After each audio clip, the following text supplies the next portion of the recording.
आषाढी एकादशीनिमित्त रेल्वे प्रशासनाने अमरावतीहून पंढरपूरसाठी विशेष रेल्वे गाडी सुरू केली। अकोली रेल्वे स्थानकावरून हजारो विठ्ठल भक्त विठुरायाच्या दर्शनासाठी रवाना झाले। माजी खासदार नवनीत राणा आणि आमदार रवी राणा यांनी हिरवी झेंडी दाखवून विशेष रेल्वेला रवाना केले। यावेळी वारकऱ्यांसाठी फराळाची व्यवस्था करण्यात आली होती। राणा दाम्पत्याने विठुरायाच्या चरणी राज्यात भरपूर पाऊस पडावा, शेतकरी सुखी व्हावे आणि सर्वांच्या जीवनात सुख समृद्धी नांदावी अशी प्रार्थना केली। स्थानकावर भक्तिमय वातावरण अनुभवायला मिळाले। देवाची एवढी कृपा आहे की वाऱ्या सुरू झाल्या, दर्शनाला सगळे वारकरी निघाल्या आणि वारकरीचे सगळ्यांच्या रूपामध्ये विठ्ठोबा सगळ्यांनी पाहिलेला आणि नेहमी आम्ही दरवर्षी याचप्रमाणे त्यांचे दर्शन घ्यायला येतो। पण वारकरी जेव्हा निघाल्या वारीला, आज पाऊस सुद्धा सुरू झाला।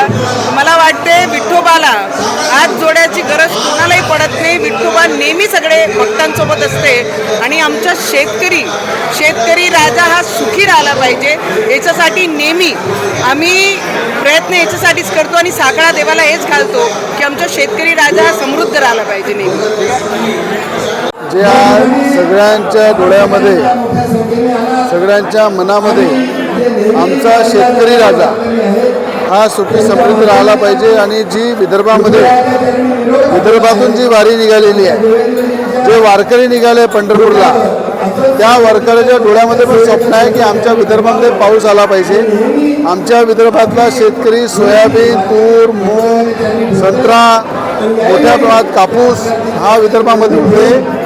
या पिकाला मोठ्या प्रमाणात चांगला भाव मिळाला पाहिजे, चांगलं उत्पन्न झालं पाहिजे शेतकऱ्याला आणि शेतकरी दिवसांदिवस जो खचत चाललेला आहे त्याला चांगलं बळ मिळाला पाहिजे। हे पांडुरंगाच्या चरणी वारकऱ्यांच्या रूपामध्ये सगळे पंढरपूरला मागायला गेलेले आहे। आम्ही सुद्धा प्रार्थना करतो आमचा शेतकरी राजा राहिला पाहिजे आणि नेहमी आपल्या सगळ्यांना अन्नदाता आहे, त्या अन्नदात्याच्या माध्यमातून त्याला शक्ती मिळो हेच पांडुरंगाच्या चरणी मागणी करतो। Bureau report, Lokvahini media, Amravati.